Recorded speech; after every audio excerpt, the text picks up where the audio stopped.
the different pieces because I do have a strong rational mind.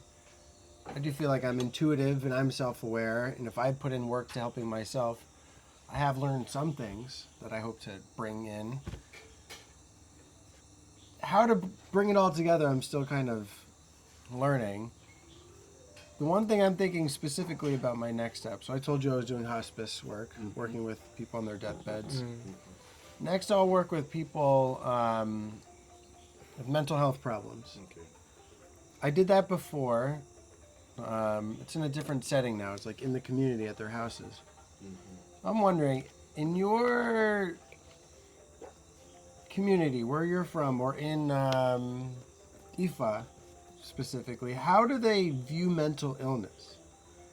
Because I've had experiences myself where I could feel the seeds of what madness feel like. And to me it feels like you're connected to a spiritual plane but you're ungrounded.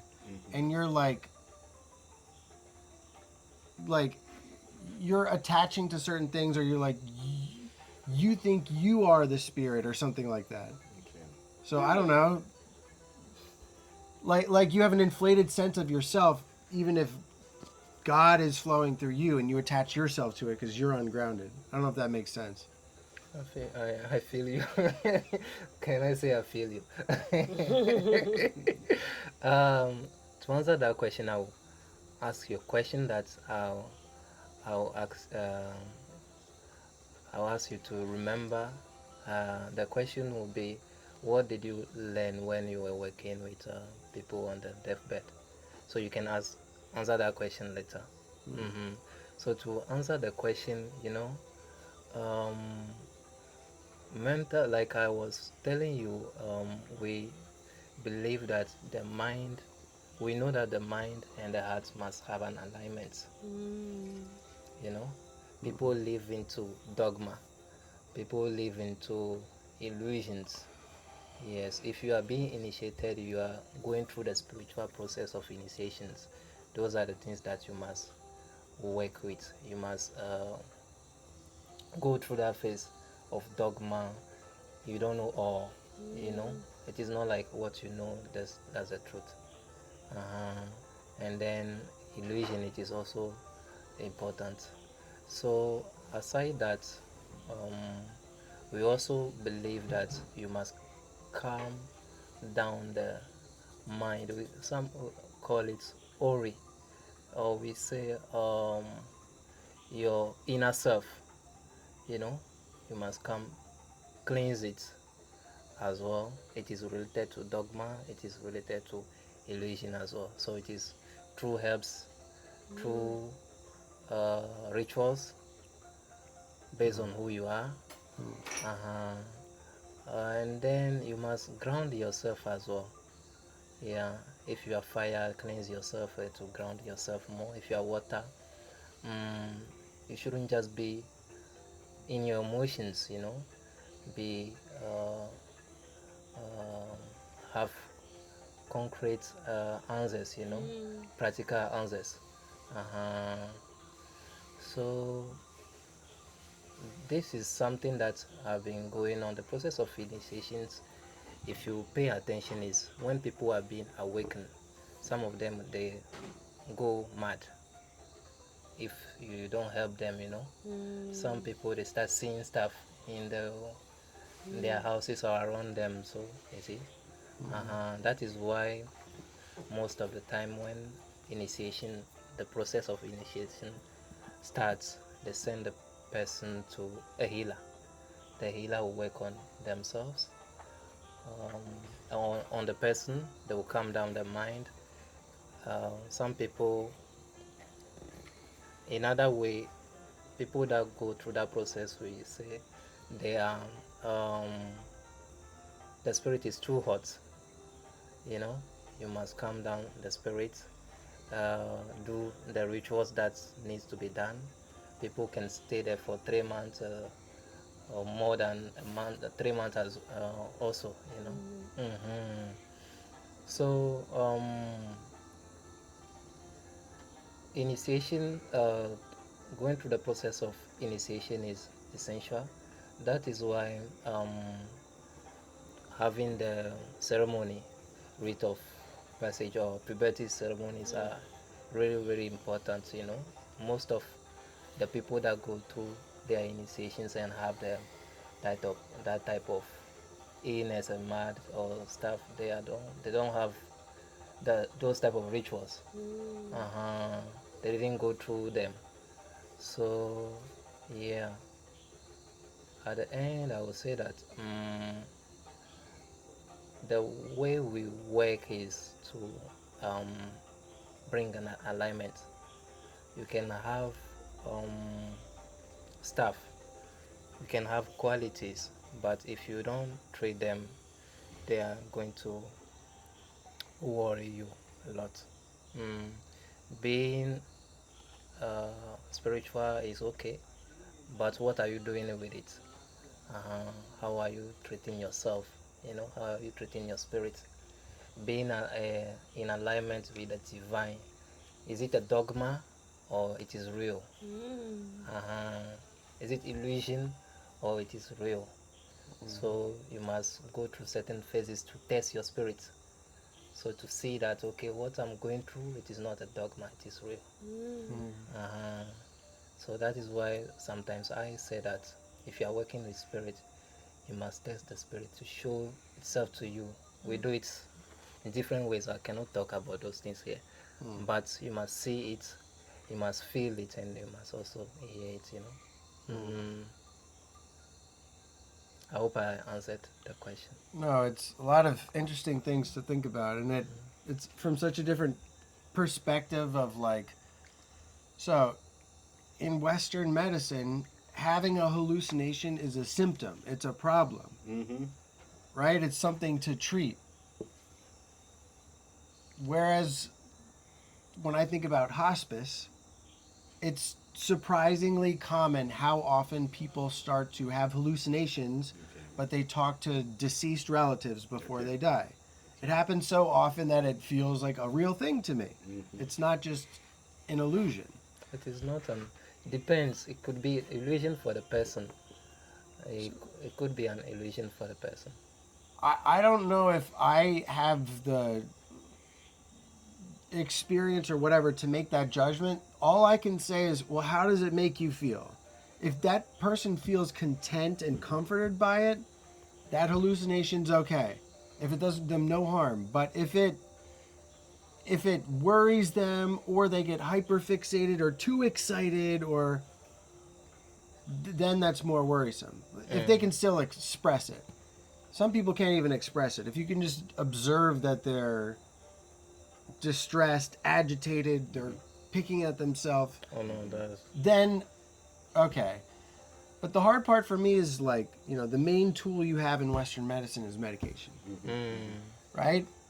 When I'm trying to advise people in hospice, like if someone's talking to a dead relative or saying they're seeing things, that doesn't mean you have to give them a medication. It's pretty much if their safety's at risk. If they're trying to harm themselves, if they're trying to get out of bed, if they're screaming so much that they're uncomfortable, okay.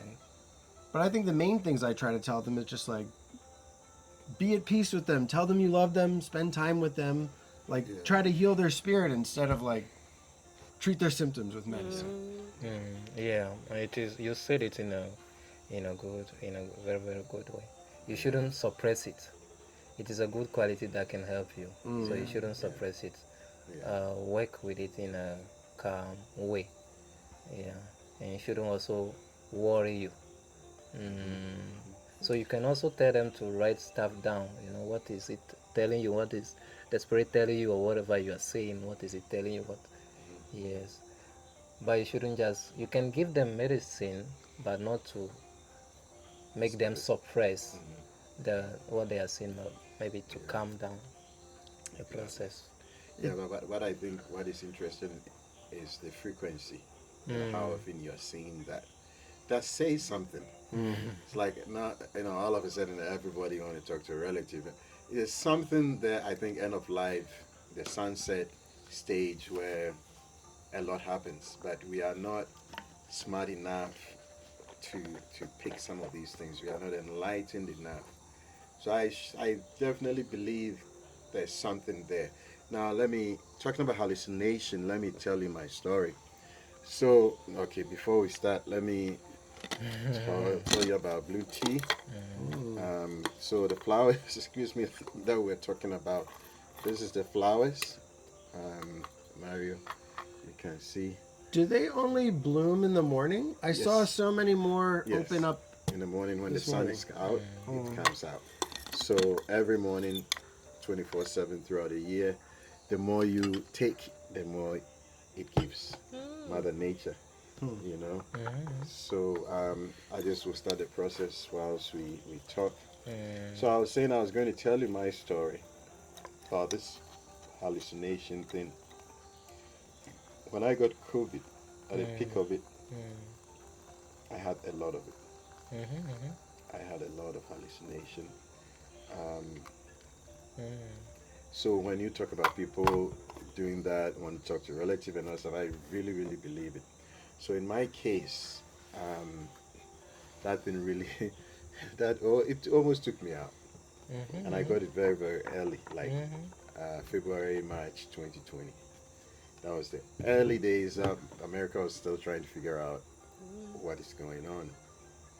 So at some point I'll be sleeping, and within 1 minute I can have like 100 dreams. You know, I'm in bed. I'm going to say that's beautiful, but I know Yeah. it could be It intense. was Intense. it was intense. It was intense. Yeah. So 100 dreams. 1 second I'm sitting on a tall tree and I'm falling. The next minute I'm drowning. The next minute, not even minutes, like seconds. It's Yeah. like a reel. It's like this, boom, boom, boom, boom, boom, Interesting. and it's intense. It's like you are frozen, and it's going on and on and on, and you are watching everything, and you can remember. You see, normally some dreams you don't even remember, but this you wake up and you remember how fast it was moving, and you capture. I'm driving and I'm seeing an accident coming. The one that really shook me, and in all this, when I found myself in a bind, my daughter, my last born, her face always appears in that process. It was shocking, and then I wake up or something. But the last one, I had an angel. See that painting where someone has stretched off the finger. I don't know if it's Mona Lisa. One of those paintings God touching. took Yeah, Adam, exactly. like Yeah, exactly. the creation Ah. of Adam. The creation, Okay. exactly. So I have the devil sitting on the foot of my bed, and the angel sitting on this side, and both of them have reached their hands out Wow. to me to decide where to go. Wow. And Wow. I'm frozen in bed like this. Damn. It's like watching these two. But the beauty of this whole thing is my daughter walks in. So Nani walks in. So Nani is not supposed to come to my room.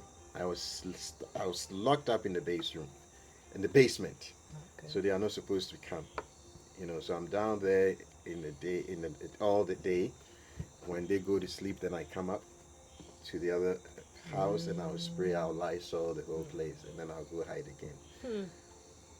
This child every morning will sneak, go by the wall, basement, like tiptoeing, and then she come and she looks. If I don't wiggle my toe to tell her that dad is alive, she will not move. That's beautiful.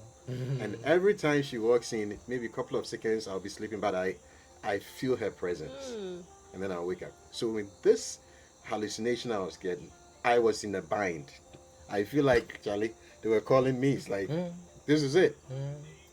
And then, boom, Zinani shows up. Then I wake up. I'm telling you, this COVID thing, I don't wish it Wow. on anyone. Wow. It was tough. So I really believe when you say people see things and people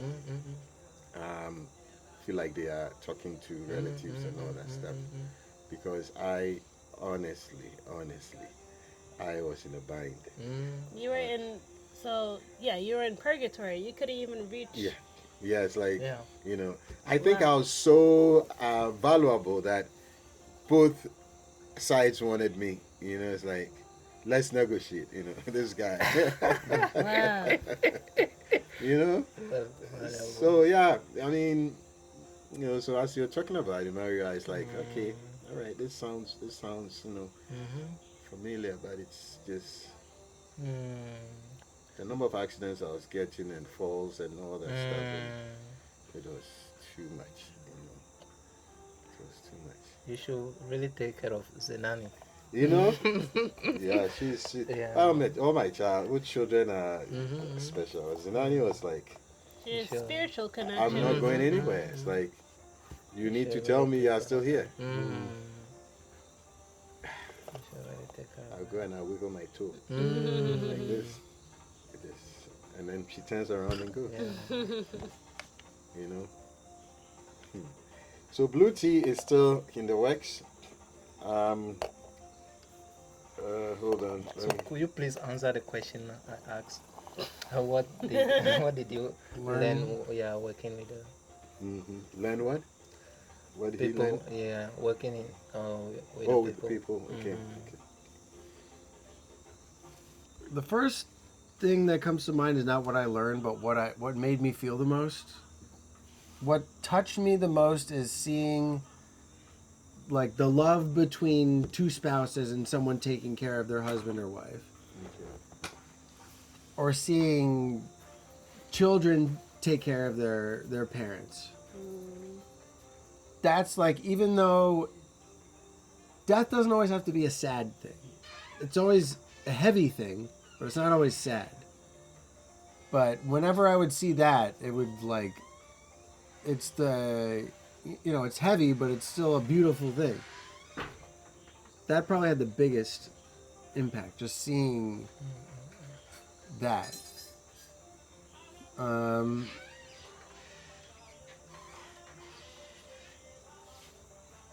There is such a thing as a good death. People, if you're surrounded by your family members and you're at peace with the life you've lived, people pass away peacefully. And also, like, for someone to die, it's definitely not just a physical process. So in hospice, part of the team, you have the nurses who are there. I mean, there's also a social worker, but there's a spiritual counselor. So a rabbi or a priest or someone. I didn't grow up in any religion. I've always been curious, but I mean, it's normal. Oops. Ooh. Wow. What's your phone? I Just know. open? And your That's phone okay. is safe. That's okay. What is that sign of? You What know? is that a sign? That's a sign. Well, somebody's listening. Huh. It's okay. Huh. You have a solid point. Thank you for hearing me. Wow. I told you there are people here. Told you. But like, so my idea of spirituality, I don't even think you necessarily have to say I believe in God. You just have to be connected to something bigger than yourself, whether it's your family members, because there are people who say they're avowed atheists, but they love and they're connected to their family, and they can die peacefully too. But they were part of a community, they were part of a family, so they still were part of something bigger than themselves. So I don't know if it's necessarily, a belief in God, but just being like connected to other people or other things or your own passions, your own self, But it's hard to draw like any conclusions. Conclusion. Everyone goes through this. No one does this. It's sometimes I'll be surprised. Sometimes it's gradual. Sometimes Maybe blow it. I've met someone who that day they're walking This too. and talking, and then Yeah. it can happen.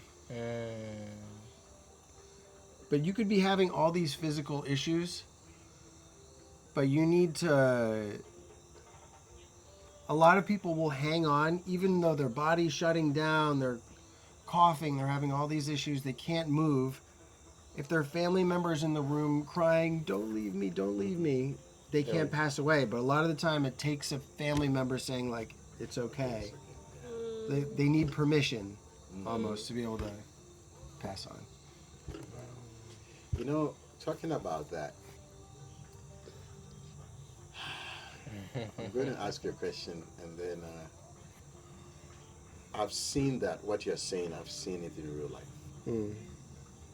So when I was young, maybe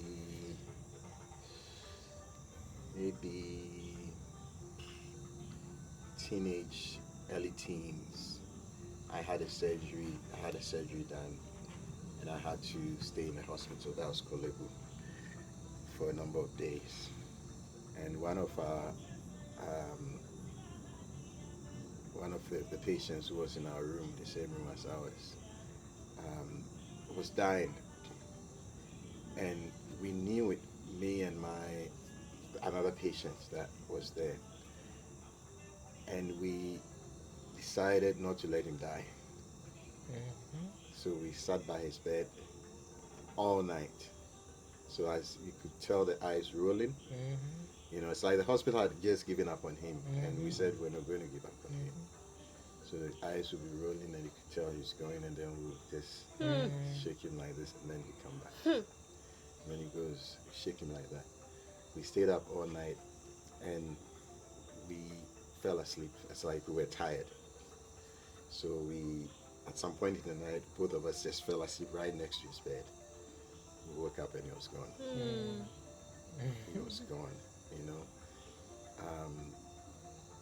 You know, some of these things you don't, it's like it withdraws back into your memory. It's like hidden somewhere else. But as you mentioned this, it really brought me back. You know, I remember his face very well. I remember my other roommate's face very well. I can't remember the names, but I saw it. I saw death, you know, coming. So that leads to my question. How do you process these things? Do you do it so many times that you become numb to it, or how? Because they say doctors and nurses and stuff, you know, it's like they see it so many times. At times they don't. How is it? How do the medical profession deal with these things? I think every time it has weight to it, every time it's serious, you feel something. The problem for me was I found if I didn't take care of myself, if I didn't go home and spend time in nature or breathe or take baths or relax, it would build up and build up. Yeah. And then I'd be less grounded. I'd have less of like, it almost felt like less of a force field around me. Like I didn't have a barrier because I just kind of cracked away because I was holding more baggage. And on those days, if I would show up and someone would have a traumatic death, there was one I remember that, like, we were about to go on vacation. I had stayed up all night. I agreed to work night shift. Then at the very end at, 8 a.m., because I worked the day before, then I worked the night. So I worked almost a day straight.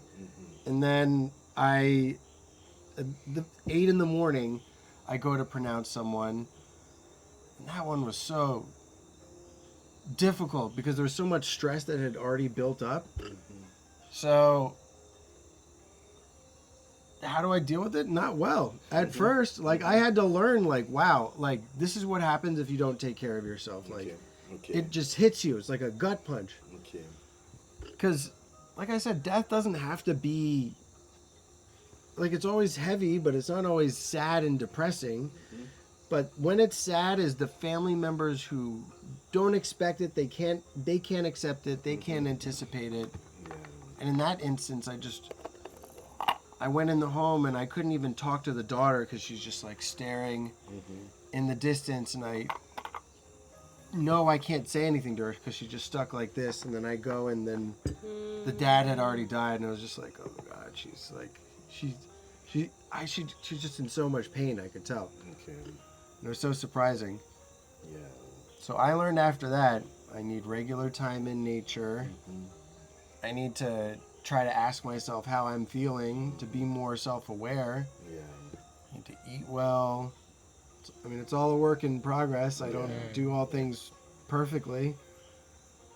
But some of the other things I do also is like, especially if I know I'm going to go into a difficult situation, I learned some exercise where you kind of like, you like find your grounding in the pit of your stomach. It's like a big yellow ball. Mhm. You breathe into it and then you take another breath and you imagine a cord connecting that to the center of the earth Mhm. to kind of ground you.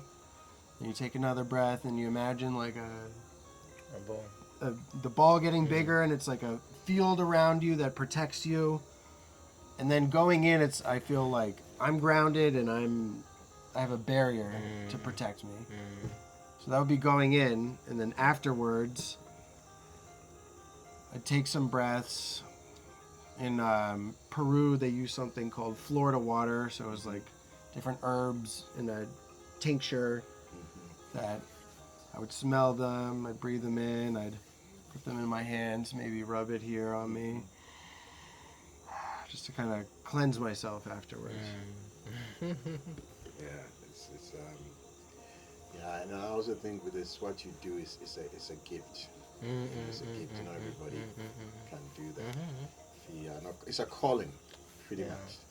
It's a calling, and that's what I say. People like you do God's work. You know, you do God's work just to hold somebody's hand to transition. Well, That.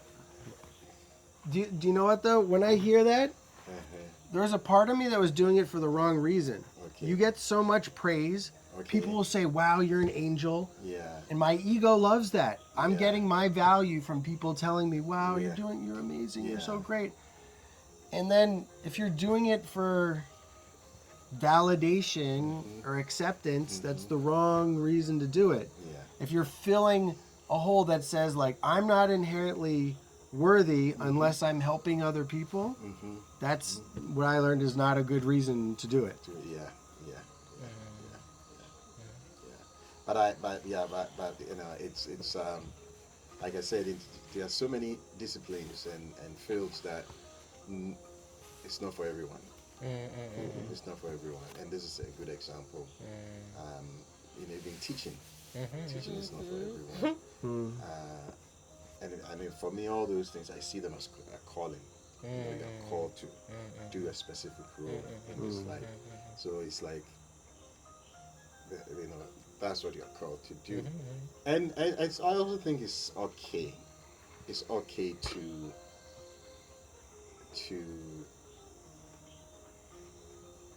allow people to appreciate the good works you do.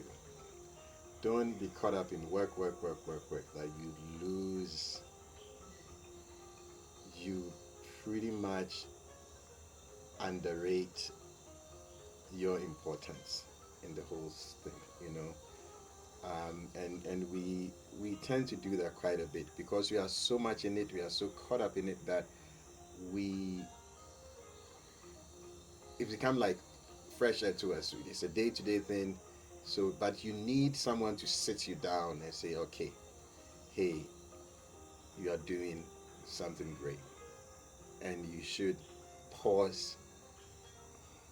Don't be too hard on yourself, pretty much. I think the balance is hard because there are times I feel proud of my work and it feels good, Yeah. but it's more that the work is important and I'm lucky that I get to do it Yeah. rather than I have this inflated ego of like, Yeah. oh wow, I'm the only one who could do great work like this. I have other people around me who are doing great work. Yeah. Yeah. Even if someone gives me a lot of praise and says, we don't know what we'd do without you, or someone particularly likes me, it's like, well, you were in a vulnerable position. I was there to help you. So, because if I take all the praise personally, then I have to take all the criticism personally, and I don't deserve to take that personally either. Yes, it's true. Yeah. Okay. It's true. Yeah. No, I have a a lesser kind of thing, not anywhere close to what you're doing, but I'll give you um, an example here. You know, like here, people come and they feel like there's something. They feel like this place is so special. You know, it's beautiful. It's this, it's that, and that. And I'm sitting there and I'm asking myself, what have I really done? I mean, I don't see what I have done for people to really feel the energy, the space, the spirits, you know. But I think it's also important for you to at times sit down and appreciate that yes, you've done it. I mean, this is your work. Yes, others are doing, but this is your work. So just accept it and be better for it. You know, and that's the other thing. I always pray that I don't lose my way in doing all these things, meeting people. And I always pray because then it gets into your head, and then before you know, it's like, you know, like you're saying, you think, oh, I'm the one, I'm superhuman, and I can do stuff. But like, you know, we are learning a lot from you and these things. And that leads me to my next question, which is death, which is a topic that most people don't like talking about it. At So, times I feel like go before, ahead, go. before asking the question, I will also share that it is the same with me. Like working on people, people will tell you, okay, you've done a great job, this and that. Like I told you, I said you, thank you for opening the space, you know, allowing healing to happen. So you must also be giving them affirmations, you know. So yeah, so that they know that it is not only you that made it happen, you know. It is a process, so that the ego will not um, yeah, the ego will not involve itself. If not, I understand where you were going. Is sometimes if the ego is involved, then what you are doing is it is a wrong thing. Doing good things for the wrong reason is a bad thing. Yeah, it is a really bad thing, and sometimes it can lead you to More harm. more harm. Yeah, so just be affirmative, if I can put it that way. Healing it is a whole process. Sometimes their fathers or the person who is also passing will help you. So you can also say he also helped me, you know. It is not only you. Acknowledging that those things also help. It's a privilege for someone to invite you in when they're vulnerable to let you help them. Yeah, big privilege. Yeah. No, I was going to. I mean, death. Why are people afraid of death? Why? At times I sit down and I'm saying, people go to the other side, and in most cases, we don't hear about them anymore. We don't hear anything. They don't come back. They don't come back and say, okay, I went to this side and, boy, it wasn't good. I'm going back. It's like I went to America, I didn't like it, I'm coming back to Ghana. So then I said to myself, there must be something good there that some of us don't know. And if only we knew, all of us might be like, Charlie, let's pack and go. You know, there must be something, because people would have gone and come back and say, oh, when I experienced it, I didn't like it. And it's just, that's me. I mean, you know, maybe I'm not That's an making sense. interesting way of thinking. Yeah, so for me, I don't, death doesn't really scare me. What scares me is that if something happens today and I'm gone, my family will be comfortable, will be okay. That is the only reason maybe I'll just stick around. If not, I'll be on the other side checking it out too. Yeah. You see? So that, for me, that is it. It's just, we are going to go through anyway. So just put the things in place so that family is fine. Once I'm done with that, then I think whatever comes comes. If not, I'll wait till I do that. I mean that I think it's beautiful. Everybody who has ever lived has been born and they have died. Like it's inevitable. And you see all these billionaires who want to stay alive Forever. or extend their life here for whatever reason. But I don't know. I'm still afraid of death because I don't know what's on the other side. But there's something beautiful. Everybody's going to. I don't know. I don't know how to describe it. Everybody else has already gone through it, Yeah. and everybody will go through it. Yeah. So that gives me some comfort that everybody. Yeah. It's part of the bigger story of being human. Yeah. Yes. Yeah. Exactly. I mean, so I mean, I don't know what's on the other side. I don't think anybody could ever. yeah. I think Describe. I think it's really good out there. I honestly think Out it's there, up there, in up there, there, you know, somewhere down there. there. I think it's good because these Everywhere. guys keep going and not Don't come return. Partying over there all day, having fun, you know. Now, I'm going to show you this magic of blue tea. So the blue is blue now. Can you see? Very blue. Very blue. So now, when it's okay, so let's do this. Before we do anything, yeah, I'm going to see. I would like to taste a little bit, and before I put the lemon in it. Yeah, coffee. This is yours. So taste it a little bit. I'll take that, and then I will add the lemon. Gracias. Yes. It's hot, so be careful. Excuse me. Okay. So this is yours. Yes. Does it bring any particular taste in mind or smell? Like corn, One. Okay. doesn't it? I see what you mean.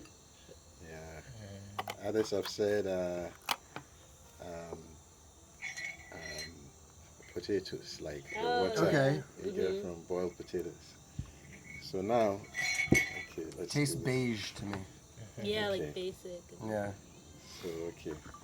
So now I just put a bit of lemon in it to spike it, to give it a taste. So the lemon goes in, and then look at that. Wow. Purple. This is like the Wakanda thing that they were drinking. Yeah. So I was telling you guys yesterday how I discovered this thing, where I was fascinated by the change of color, and it was like a presentation at a healing table. And this is how we even got a table named Healing Tables through this. So I was just, showing it to people. Then I started drinking it. Then all of a sudden, pains of 14 years just, boom, gone. I learned by accident, and it worked. So you learn something new every day. You learn something new every day.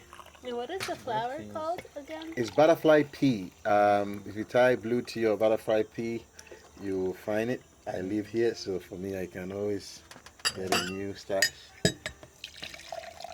Yeah. So, guys, cheers to good health and good Yeah. friends and good company, good family, Yeah. and good all the goods. So now you can tell the difference with the lemon, isn't it? What goes through your mind when you drink it? Goes through my mind. Yeah. For me, every time I take a sip, I say heavenly. It's like I'm in heaven. Yeah, it's to calm you down. Yeah. And it's sedative, so Oh, sedative too. yeah, makes you sleep well. I slept all day today. Yeah. I was just, Yeah? I was hanging out, I was reading, and then I fell asleep, and then I read, and I fell asleep, and then Uh-huh. during my massage, I fell Sleep. asleep. Yeah. That massage can really.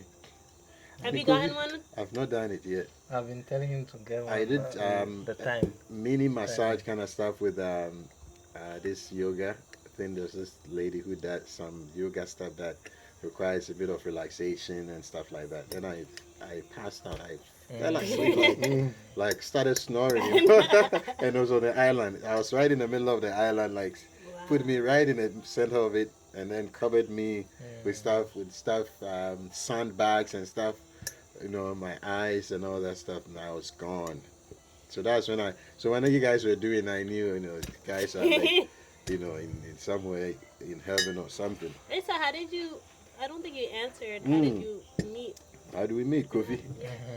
My lovely wife, my how do I put it?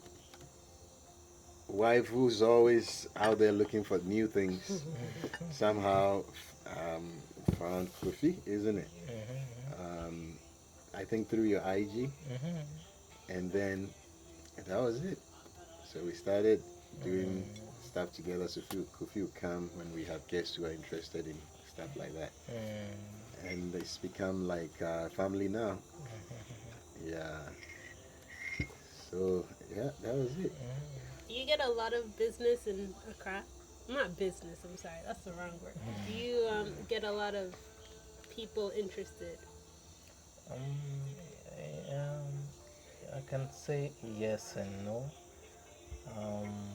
but I don't give myself to everyone. It is not about the money. Yeah. I'm also selective about where I go, the type of people I work with. So even how do we meet? I would say alignment, Okay. because I've been calling. I can say them even before meeting them. I sent things to different people, Okay. so they were the one that were understood the energy. Okay. So I always ask my people to take me where I can, where there is peace. Okay. If there is going to be conflict somewhere, just show it to me, so that I know, yeah, this is a conflict, so I shouldn't engage myself in it. So energy is really, really important. Yeah. So people will just say, okay, massage, but it is more than a massage. Yeah. I mean, I told you we went and got a massage last Monday. In Accra? Yeah, Okay. and it was nice. But I don't think it was as deep as Yeah. the one we had here. We give thanks. Yeah. So you guys, you got your shea butter and all that stuff. Me? Yeah, I mean that's what he used. Oh, that's why I'm so soft. Yeah, that's what he used. So shea butter, baobab, and then the moringa, Okay. and then some forest herbs. Yeah.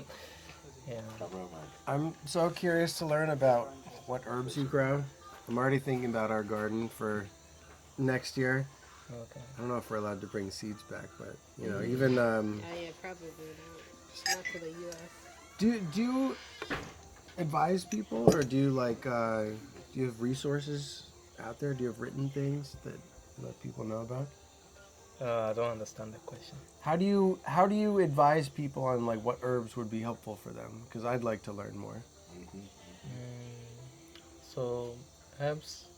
So like I said, I'll take you back to the beginning again.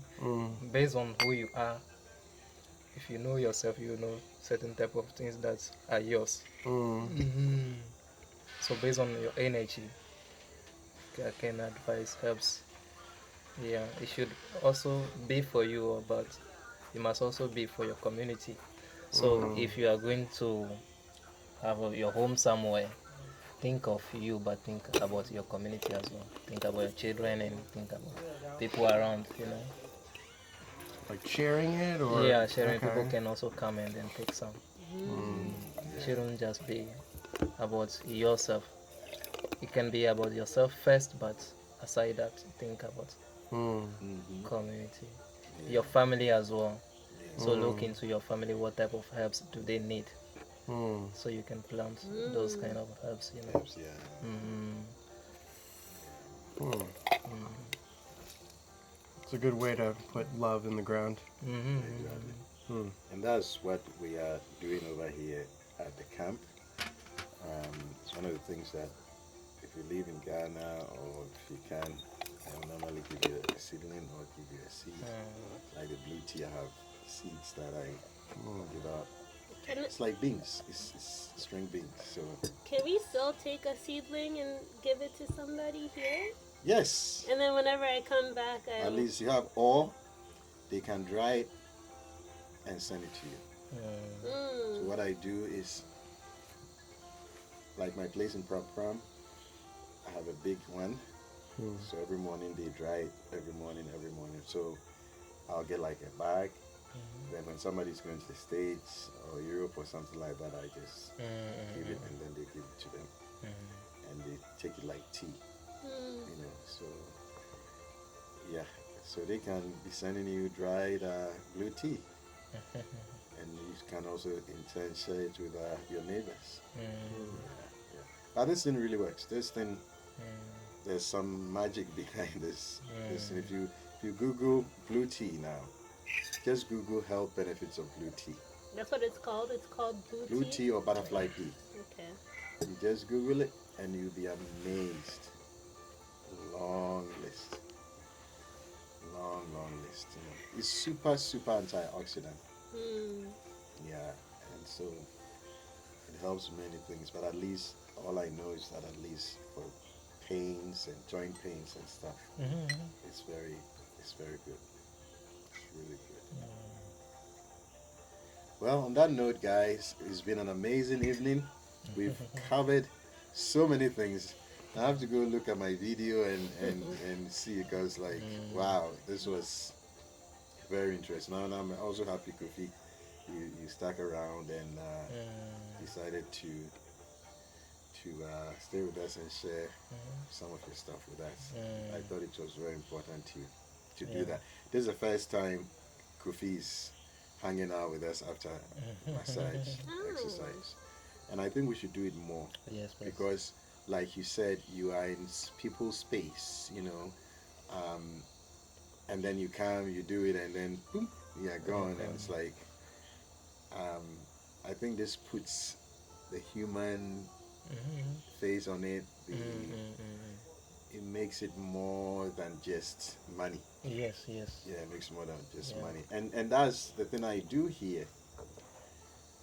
I always tell Rosita, you are the corporate America lady. I am the village builder. I'm building a village, you know. So it's like that's the partnership we have in that sense. So it's important to have that connection. Yeah. Will you be my corporate America? No, I don't. But thanks to them as well, they made it happen. Yes. Yeah. They made it happen. I can share some herbs with you later if you want. Yeah, to plant. Yeah, I'll share the names, their benefit, and then you can look around and then But I know, see if in your area. but I understand that I have to like play a part. I have to take Yeah. ownership. It's not just Yeah. here's money, give me, I take. No, I have to No, put no. intention into it. Yes. Yeah. It has to be It is. personal. It is a whole process. Mm. Yeah, I think that is the thing that I've also come to appreciate, because now I'm talking about blue tea all the time. I'm sure this plant is listening to me like, Charlie, this guy, you know, he's like the salesperson of blue tea company, you know, blue tea on the wall. Yeah, I think they really appreciate the fact that I'm put so much into it, and so I hype it so much. Like, yeah, tell them, you know, give it to them. So and then I used to have a lot of lizards here before I got a cat, and they would come and eat the flowers. Initially, they would do nothing. They would leave the flowers alone. Then all of a sudden, they started eating the stuff like crazy. Then I said, that's why I even went and got a cat, because like they would not even leave. So I'm sure there's something in there that works so well for them that they were not even willing to give me even one flower. You know, they will come, you see them sitting there and they are eating it like, it's like they don't care. They look at you like, who are you? What are you doing here? You couldn't know? share. Yeah, you know. But the thing is, they don't share. So, but yeah, it's been very interesting. Kind of. So, Kofi. I have one more question that I wanted to ask him is so when you are working with your patients, have you had dreams or revelations that this person is going to pass, or maybe you've had certain type of informations about your patient before? Like as a dream? Yeah, as a dream or even intuition or something. I have had times when. Okay, so it's hard because the scientific part of my mind is saying this. Like, I've had times where it's felt like I'm thinking of them, they're on my mind, I haven't thought about them in a while. I look at my phone, they give us alerts when people pass away, and it's, oh, they just passed away. Okay. But the scientific part of my brain would say, confirmation bias, you tend to remember the instances like that when it did happen, but you don't remember all the other times I thought of someone, I looked at my phone, they hadn't passed away. Yeah. So, I feel like it starts to become a little more intuitive when someone is going to pass away. Some of it's practical, like you see these symptoms, but sometimes you get a sense. And really, I think a lot of it is, if you look at the family members, like what their level of acceptance is. When they've come to accept more is when people tend to pass away. Okay. Yeah. Interesting. So you can say it helps you to build your intuitions as well, to strengthen your intuition. I think so. Yeah, through experience and just noticing certain trends, but it's still been unpredictable though. And there's also like part of me that doesn't want to rely on intuition too much, and maybe I'll err on the side of caution because I'd rather like tell the family this is what could happen so they're prepared rather than wait too long. And I'm glad I did it. It was exhausting. I learned a lot about myself and how to take care of myself. Right. But it did take a toll because I wasn't taking good care of myself for a while at first, and it was hard. Yeah. Anyone? That's the good thing about doing this work. It will make you work on yourself more. Yeah. And the more you are willing to work on yourself, Are you good? the more. Yeah. Thank you. The hard part, though, is sometimes I feel like if I'm moving into mental health and I'm having a lot of anxiety, or I'm feeling depressed, or I'm feeling hopeless, I feel like I'm afraid of being a hypocrite trying to heal other people when I mean, obviously no one's perfect and fully healed. It's a process. Yeah. But when I know I could be doing more to take care of myself and I'm telling other people to do things that I'm not doing, that feels hypocritical. Yeah. Yes, Yeah. yes, it is Yeah. true. That's really, really bad.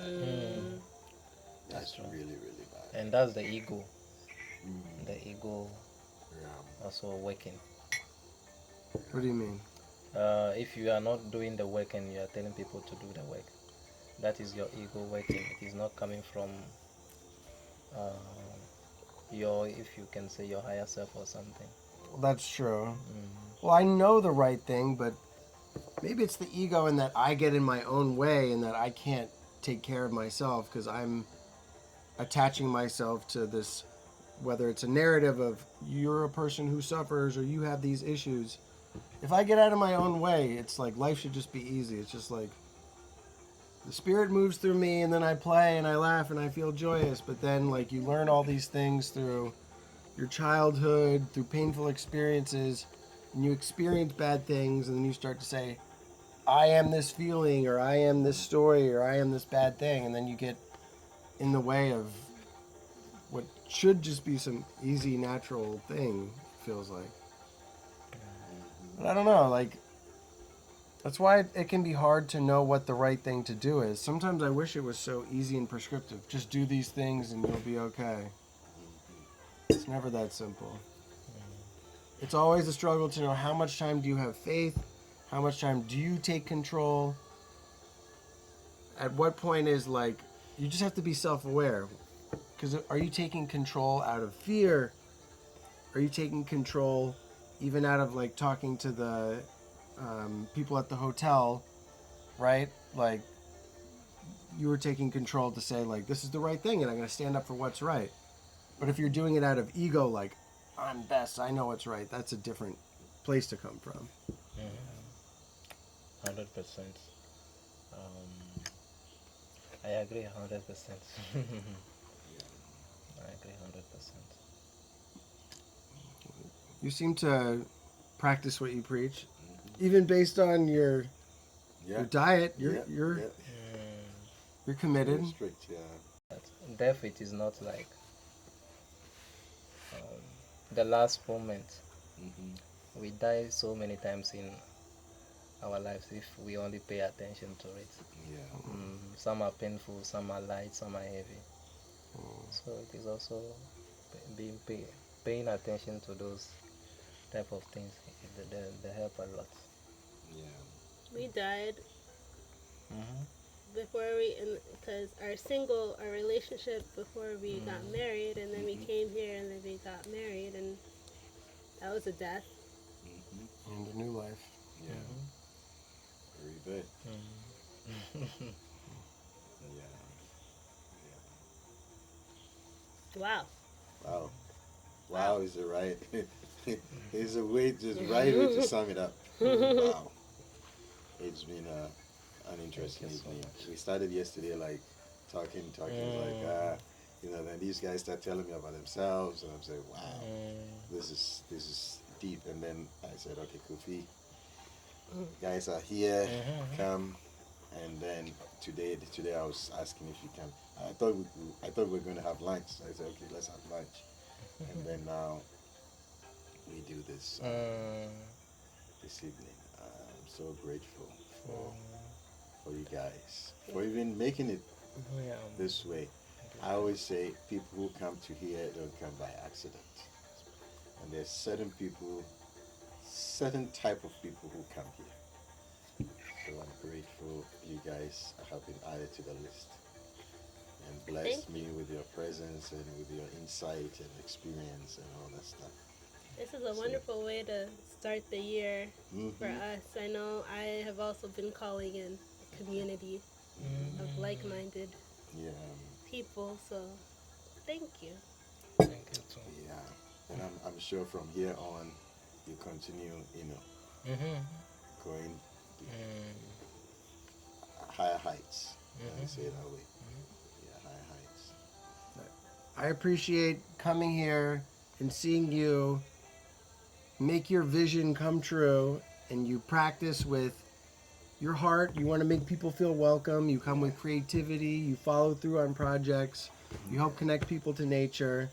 You help bring people together. It's good inspiration to think of what's possible. I appreciate what you do. I can tell you practice what you believe in. You channel it well. I felt safe and comfortable. It was helpful. Very helpful. It's what I needed now.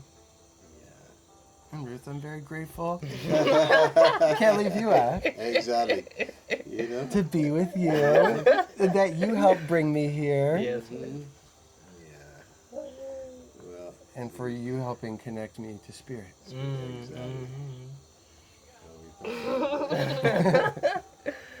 you so much. Thanks. Thanks to the universe for making it happen. Yeah, just amazing. It's just amazing. It's amazing. You guys are great. You guys are great. I really, I feel it. And the thing is, I've hundreds of people who have come through, and everyone comes with its own special uniqueness, and you know, it's like, wow, wow, yeah. So, thank you. I don't know what you're gonna do with the footage. You have a lot to work through. I have a lot to work.